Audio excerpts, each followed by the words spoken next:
دوستوں، آج ہماری کہانی کا نام ہے بھائی جان کے جوتے۔ بھائی جان کا اصل نام تو بلال تھا، مگر امی ابو انہیں منّے میاں ہی کہہ کر پکارتے تھے۔ ان کے دوست بھی انہیں بلال کے نام سے جانتے تھے۔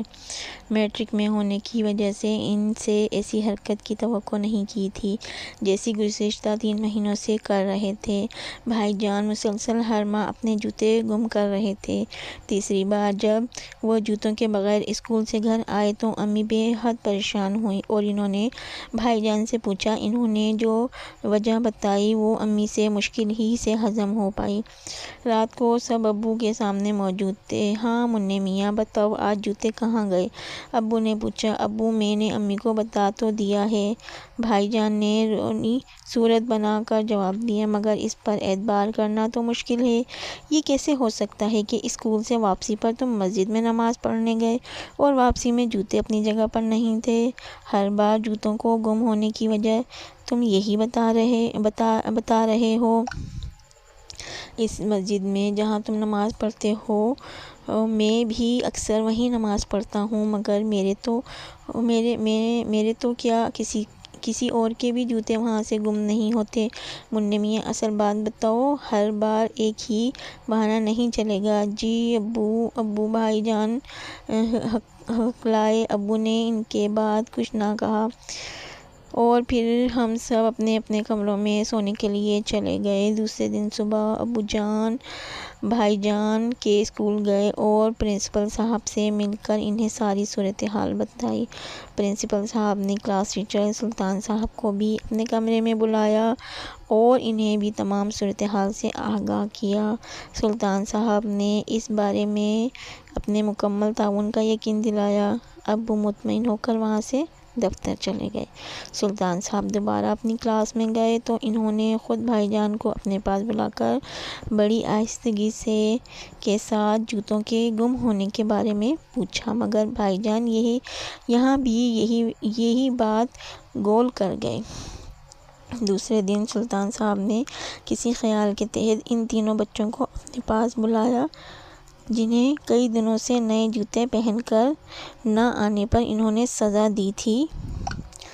ان تینوں کے والدین کی مالی حالت بھی اچھی نہیں تھی، اس لیے وہ نئے جوتے خرید نہیں سکتے تھے۔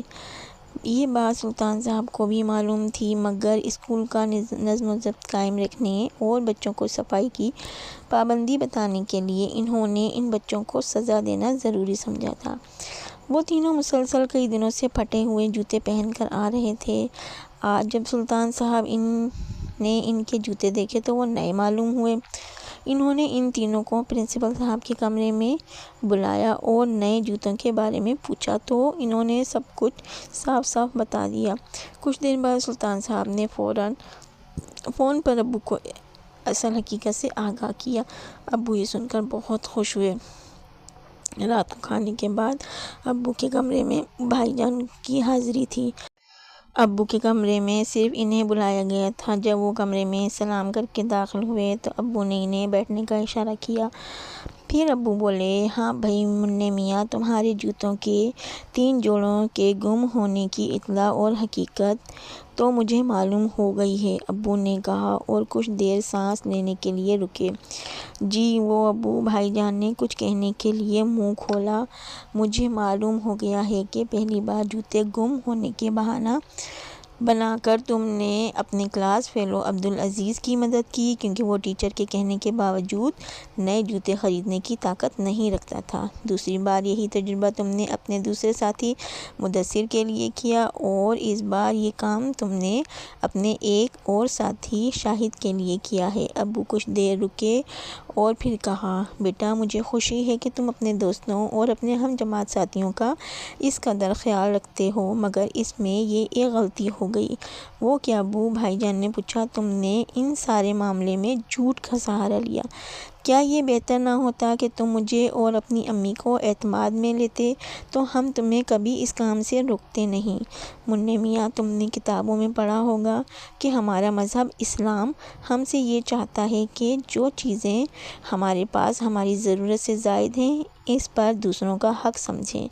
آج ہم پر اللہ تعالیٰ کا یہ کرم ہے کہ اس نے ہمیں اپنی ضرورتوں سے زیادہ عطا کیا ہے، اس لیے ہم اپنے اطراف کے لوگوں کی ضروریات کا خیال رکھنا ضروری ہے۔ جی ابو، میں آئندہ خیال رکھوں گا۔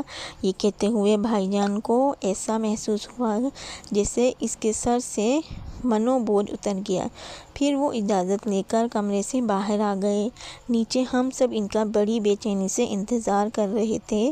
مجھے اور امی کو یہ ڈر تھا کہ کہیں جوتوں والے معاملے پر ابو جان کو سزا نہ دے رہے ہوں، مگر بھائی جان کا پرسکون چہرہ دیکھ کر ہم خوش ہوئے، اور اس خوشی میں اس وقت مزید اضافہ ہوا جب بھائی جان نے جوتوں کے گم ہونے کی اصل حقیقت ہمیں بھی بتائی۔